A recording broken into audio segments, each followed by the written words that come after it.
Bonjour tout le monde, ça fait un petit moment que je voulais faire une vidéo sur les forces vitales qu'on appelle les canaux dans le design humain et de tout ce que ça peut nous révéler, mais pas seulement au niveau individuel mais surtout au niveau des grandes lois systémiques. Alors on va aller regarder ça. De plus en plus, j'aime regarder le design humain dans son aspect, qu'est-ce que ça nous donne comme connaissance du fonctionnement du vivant, du fonctionnement de l'énergie vie. Et on va aller voir une première partie avec ces canaux. Quand on regarde les canaux, on voit qu'ils sont divisés en trois grands circuits, trois grands groupes de circuits, on pourrait dire trois groupes de canaux. Le premier groupe, qu'on appelle les canaux communautaires ou le circuit tribal, représente ces canaux qu'on voit assez centrés dans le schéma et qui ont quand même une connexion au niveau de la gorge. Le deuxième groupe, c'est ces canaux-là. Ce qui est intéressant à voir dans ces canaux, c'est qu'ils sont au milieu de la colonne vertébrale et ils sont au milieu aussi de chaque côté. À chaque fois, on a trois canaux et là, on parle des canaux qui sont au milieu avec ici quelque chose qui semble aussi dans un milieu qui est un petit peu un cas particulier. Ce sont les canaux dits individuels. Et le troisième groupe, ce sont les canaux dits collectifs. Alors eux, c'est intéressant, ils sont faciles à reconnaître aussi. Je vais changer de couleur. Ils sont à l'extérieur de la colonne vertébrale, de chaque côté ici, et ils sont aussi à l'extérieur ici du schéma corporel. C'est très organisé. Alors, trois grands groupes de forces vitales, trois grandes manières qu'a la vie de s'exprimer, de se manifester à l'intérieur de nous. Et ça va en fait nous donner quelque part des grandes typologies de valeurs, mais aussi des formes de lois, en fait, des formes de fonctionnement inhérents à tout système. Alors nous, les êtres humains, on est un système et on fonctionne à l'intérieur d'autres systèmes qui fonctionnent eux aussi dans d'autres systèmes, comme à l'intérieur de notre corps physique, il y a des systèmes au niveau de nos organes, et à l'intérieur de ces organes, il y a encore des petites cellules, etc. Donc, de l'infiniment petit à l'infiniment grand, on est dans une forme de systémie, et cette systémie, elle respecte trois grandes lois. Alors là, je parle de trois grandes lois, mais à l'intérieur de chaque schéma ici, ou à l'intérieur de chaque groupe tribal, individuel, collectif, on a encore des sous-groupes et donc on a encore des sous-lois, mais on va s'arrêter à ces trois grandes premières lois qui existent au cœur de tout système. Et tout système, ça veut dire toute équipe, toute famille, tout individu, et comprendre ça, c'est pouvoir commencer déjà à apaiser les relations et à voir la différence comme une complémentarité. Alors, je vais les développer un petit peu. Le, le groupe tribal, hein, les canaux communautaires, hein, on peut parler ici de communautarisme, d'individualisme, de collectivisme. Et justement, quand on comprend que les trois sont valables, on arrête de se faire des guerres de chapelle parce que toutes ces formes de vie, toutes ces forces vitales, elles existent. Quand on parle tribal, on parle de soutien, on parle d'appartenance, et on voit en fait ces canaux qui sont vraiment centrés à l'intérieur. Ça parle de survie aussi, ça parle de territoire, ça parle de communauté bien entendu. C'est le besoin d'appartenir à une communauté pour pouvoir survivre. Et c'est ce qui nous a permis d'être tous ici. On a cette loi de l'appartenance. On vient tous d'une famille, d'une tribu, d'un clan, d'un sang. Tout ça nous a permis de survivre, hein. On ne pouvait pas aller chasser le mammouth tout seul. Il fallait pouvoir appartenir à un clan pour pouvoir se nourrir, pour pouvoir investir un territoire, etc.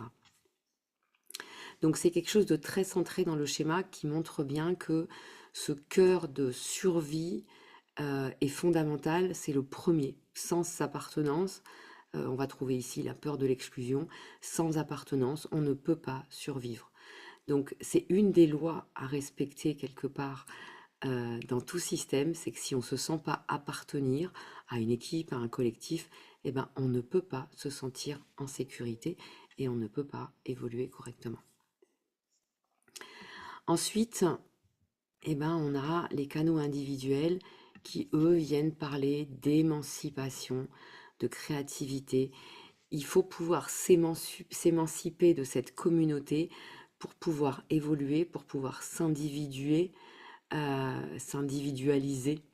Et donc, c'est un vrai besoin de créativité, un vrai besoin d'évolution. On a besoin d'être des individus souverains, complets, de pouvoir nous émanciper justement de cette appartenance, tout en continuant à danser avec. Et donc ici, on va retrouver toutes les lois de l'évolution. L'évolution vient de l'individualité. Parce qu'il y a un individu qui va tester autre chose, parce qu'il y a un individu qui va sortir de certaines loyautés, qui va euh, essayer autre chose et qui va du coup créer autre chose, c'est ça qui va être le premier socle de l'évolution. Donc cette loi de l'évolution, on va la retrouver dans les canaux individuels. Et une fois qu'on a évolué, qu'on a créé quelque chose de nouveau, qu'on s'est émancipé, et bien tout ça va pouvoir, j'aurais envie de dire, être remis au collectif, être partagé et être utilisé pour évoluer ensemble, pour recréer de la cohésion, pour recréer du lien, pour recréer de la coopération. Euh, dans les canaux collectifs, il y a cette notion de partage et il y a une notion fondamentale qui est l'ordre. Il y a deux types de canaux collectifs. Un qui vient parler d'une hiérarchie, d'une organisation naturelle et fondamentale pour réussir à interagir en collectif. Sans cette organisation, sans cette place, on le voit bien dans une famille, il y a des places, il y a les parents, il y a les enfants, il y a le premier, le deuxième, le troisième. Si la place, elle n'est pas validée, reconnue, il n'y a pas de hiérarchie, il n'y a pas d'ordre, et du coup, ça donne un espèce de chaos. Et il y a un autre groupe dans ces canaux collectifs qui sont plutôt liés à une forme d'ordre cyclique cosmique. On appartient à un grand tout, à un système planétaire, à un système plus grand que nous, qui est lui aussi ordonné et auquel on est entre guillemets soumis au grand cycle planétaire. On ne peut pas s'émanciper de ces grands cycles planétaires. Donc, trouver,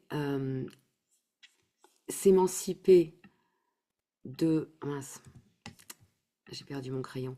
S'émanciper de sa communauté pour pouvoir s'individuer, pour pouvoir s'émanciper et ensuite partager nos créations, notre créativité au niveau du collectif pour qu'on puisse interagir mieux les uns les autres, mais aussi euh, l'étape du milieu, l'individuation va permettre aussi à chacun de trouver sa place, de reconnaître et de trouver sa place pour ensuite créer un collectif qui soit organisé, qui soit ordonné, qui soit hiérarchisé.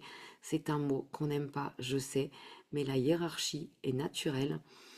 On la retrouve dans les plantes, on la retrouve partout, et elle fait partie de ces trois lois. Donc l'appartenance, l'évolution, l'ordre sont les trois lois fondamentales qu'on va retrouver à l'intérieur de ces canaux. Qu'est-ce que ça veut dire pour nous? Ça veut dire que on peut avoir des couleurs plus communautaires, des couleurs plus individuelles, des couleurs plus collectives, et donc des valeurs associées. Comme on peut avoir un doux mélange de ces trois types de forces vitales. Et donc ça veut dire qu'on a à faire danser à l'intérieur de nous ces trois typologies, ces trois types de valeurs, ces trois lois. Et c'est en les faisant danser en nous qu'on va les faire danser ensuite à l'extérieur. Et ça veut dire aussi que justement dans tout collectif, dans tout système dans lequel il y a des êtres humains, et ben ces trois lois, elles existent de la même manière. Elles ont besoin d'être connues, reconnues, respectées pour pouvoir justement prendre appui sur chaque type de force vitale, parce qu'il n'y en a pas une qui est bonne et une qui est mauvaise, les trois existent et les trois sont nécessaires. Il est nécessaire d'appartenir, il est nécessaire de pouvoir se créer, j'aurais envie de dire, et il est nécessaire de pouvoir partager. Tout humain a besoin de ça.